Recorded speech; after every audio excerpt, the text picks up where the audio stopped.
All right, guys, another episode from the coach's desk, 9 a.m. We're doing coffee instead of whiskey today, trying something different. Keep in mind, these from the coach's desk are designed to make you have a better understanding of strength and conditioning, how to train, and try to expose some of the pitfalls and flaws and, I guess, misconceptions that exist out there in regards to training. We're not going to sell you a magic pill. We're not going to sell you any BS. We're just going to let you know what 12 years of coaching, hundreds and thousands of athletes over the years and teaching seminars has kind of taught us.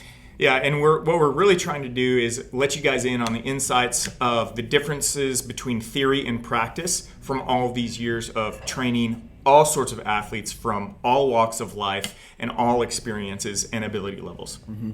So recently we did our coaches test, which at some point we'll make a video about the coaches test as well. And we did the 3-mile run, coaches standards 21:30, and I got the silver standard, not the gold standard, so I was just a little slow. And so I've started doing more tempo work. And also Jordan has been programming tempo work in the current cycle. It wasn't serious, it was Regal. Mm-hmm. So Regal, the last block of training we did at Regal, phase 2 of a strength pipeline. It's a great one, check it out. A lot of tempo work in there. And that tempo work is essentially, just to give you a quick explanation, it's not race pace. And typically, if you're doing like a 20-minute assessment, it's usually going to be a little bit shorter. So most tempos range anywhere from 12. They could range as long as 30 minutes, but a very set pace.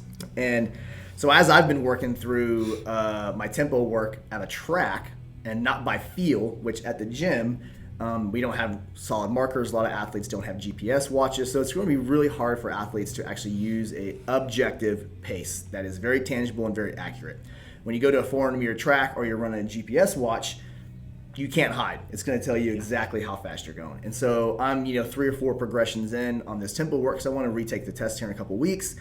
And I'm not going to lie, it's awful. It is so much harder than the normal work capacities that we do in the gym, especially because in a gym environment, we don't do a lot of single mode tempo work like that because it's boring. And people, if they wanted to go run, they would just go run, right? They're not going to come to the gym and just, hey, today is going to be a 10-minute warm-up. We're going to do running warm-up drills. You have a 20-minute tempo and then a 10-minute cool down, and you're going to stretch. No one's going to come to that session. Right? So we had to mix things up and make the metabolic work a little more fun. So the idea of this conversation today is objective pacing versus subjective pacing, right? RPE versus coach says you got to do this many watts on the bike for this duration, and you got to get at it. Yeah, and RPE, or rate of perceived exertion, executed by a very disciplined, in-touch athlete, will still only allow them to realize 80% of their potential. That's it. And for a lot of people, that 80% may be all that they need to live their best life, and that's great. But that final 20% is where the objective pacing, the objective measures are going to come in, and that last 20% is the most important because that's when you're starting to improve your performance in the margins, and those marginal improvements are going to compound on that 80% baseline that you found through these other measures, and that's when you're going to start to see a lot of biomechanical efficiency benefits come in. That's when you're going to start to see you're starting to pare down the difference between comfortable and hard to really get to that line where you're able to find the most improvement per unit of time put in. Yeah, let me give you an example of let's just say the same session. Let's say running. Okay, today we're going to run.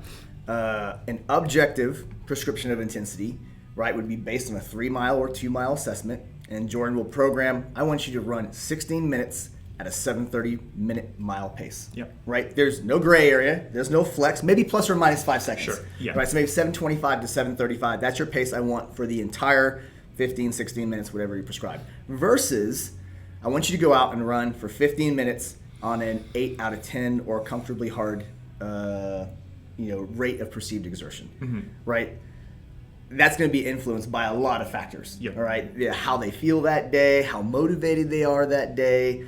If it's a multi-mode circuit, the exercises, right? Yep. You might suck at sandbags and just be like, oh, this is so much harder. Maybe you just don't like them. So the weather. Yeah. Yep. Heat, rain. There's so many factors that are going to influence an RPE effort, myself included. And this is, I've been doing this gym stuff for a long time. Yep. And jump into some tempo work, haven't done it in a couple years, and I literally told Matt Newland, one of our athletes, I was like, this is my least favorite type of training because it's also, there's no transition, there's no breaks, there's no like, hey, I know I can take a few deep breaths here and kind of catch up and then jump on the sandbags. It is just go and hold and just grind. Yep. And the numbers, the numbers don't lie. Like you experiencing this tempo work at this true objective measure is like the difference between how your feelings, the way that you feel can lie, or really the way that you can be influenced. Like, I'm going hard, but in reality you're not, right? Yes. I'm more comfortable than I am comfortable hard. Yeah. Yep.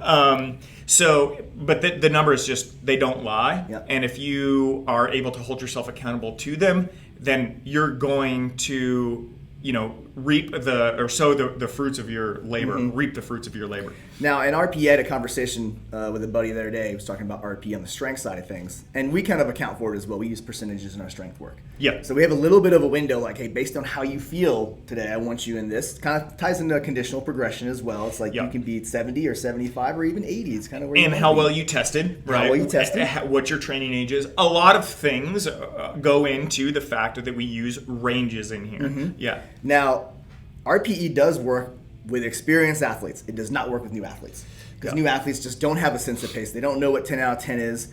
I'd say on the metabolic side, the people who can use RPE are ones who have used a device of some sort before. Yeah, that informs it a lot. When you were training on the bike, how many hours you spent staring at a power tab? Dude, I looked at the power tab more than I did the road. Yes. For sure. Yeah. So, and then same thing, if you're running on the track or you're running like 5K, 10K type things, you're looking at your watch consistently, getting splits, getting an average pace. Those athletes can now associate a quantifiable number with how they feel, all right? And so they're going to be a lot better off using RPE, or they're able to use RPE more effectively than someone who just comes in off the street and we're like, hey man, we want you to do this, multimodal work capacity.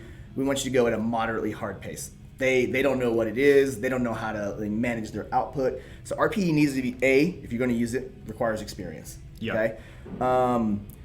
The downside also is it's subjected to how motivated you are. Yeah. So some days you might just not feel like I want to go grind. Yep. And so you might just, it's pretty significant. A small decrease in like perceived output can actually be fairly large when it comes to your actual movement and pace. Yes. So you might be running, like I did a tempo run yesterday, for example, and I just kind of eased back just a little bit, and all of a sudden I was way out of my window, like significantly more out of my window than I would have expected. Okay. So and if you're motivated to go out and just grind and suffer, then you can stay in there. But it's super subjective to it. Also, like I think about, for you, especially with this run, you're an experienced athlete. Like you want to get this gold standard on the run, and you realized in that moment that like you would be spinning your wheels to.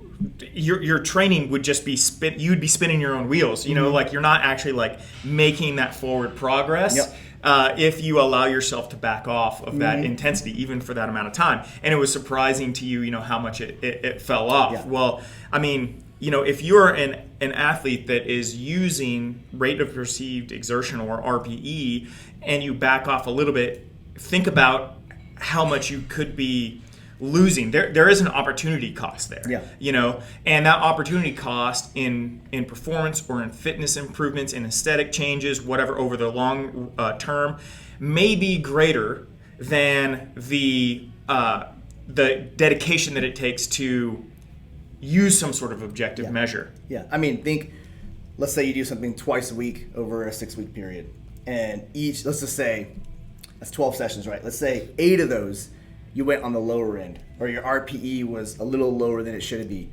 and now you're missing these progressions because you're not actually following progressions. It's all perceived, right? Yeah. And so you're always on the backside, when in reality, you physically were totally capable of doing the higher end and the correct intensity, whether it's barbell or whether it's running. You just didn't feel like it that day. You're like, I feel tired, so I'm going to back off a little bit. Well, back off over that 6-week period in that whole mesocycle. How far behind are you now? Yeah. When in reality, you could have done it. Now, understand, there is physiologial markers that will tell you like, hey, today is not a good day to go hard. Yeah. Right. What's the thing on your heart rate strap that you set up? Heart rate variability. HRV. something like that in the mornings will let you know, like, hey, like today should be an easy day. You're smoked. But also that's because you've gone hard before, or you drank too much. Yeah. You know, I mean, it could be because you've already trained hard, and so you know you can't train at the highest intensity every single day. That's assessment. And that's usually going to happen probably in peaking cycles. Yeah. Like, hey, like now we're in the last 3 weeks, last mesocycle of a metabolic conditioning program. And it's one of those things where you wake up, you check, and it's like, hey, man, you're gassed today. Make it an easy day. You're like, hey, I'm going to bump this hard session to the next day. Just everything just gets pushed back one day. That's smart training. That's listening to your body. But for most people out there, and if the program is written effectively in the right way, you probably won't run into that issue. Yep, that's right. Yeah, a well-written program should undulate your intensity so that you can be recovered and attain the intensity required for all of these things that we might objectively measure or objectively want to measure. You know, the other thing is, now we're talking about metabolic side. On the strength side, I think it's a lot easier to use objective measures like percentages of load because it looks cool to put more weight on the barbell for most people, and it feels good too, right? I mean, if you go from benching 220 to benching 240 on the bar at your 80% or whatever, like that really feels good for you. It feels better to a lot of people than going from a 720 to a 710 mile.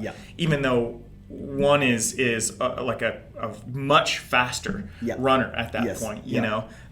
So it does take a certain level of motivation, and certain things are just more motivating and easier to do than others. That's part of it. You know, like Jake was saying at the beginning, we kind of have to mix things up in here to make sure that things are engaging to the athletes. But you also have to understand that the adaptations that are happening inside of you systemically at the cellular level are far more important by doing these things than anything else, right? That is where true fitness is found, deep inside of the infrastructure of your cells.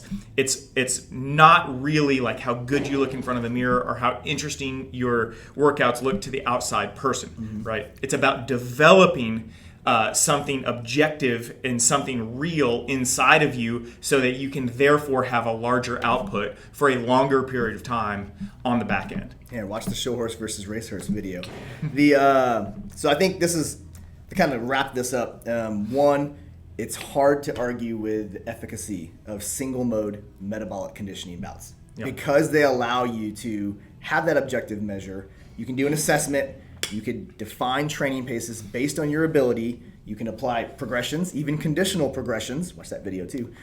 Even conditional progressions, and then move forward and then reassess. Versus doing 6 weeks of random multimodal work capacity. Some days there's sandbags, some days there's sleds, some days there's kettlebells, right? Fun, still effective, but probably will not be as effective as that single mode, depending on the assessment done on the front side or back side. All right, so in wrapping that up, I guess what's the kind of takeaway? Takeaway is that bottom line is if you really want to start to see those compound improvements, like compound interest on a bank account, then go with objective measures rather than RBE in your training.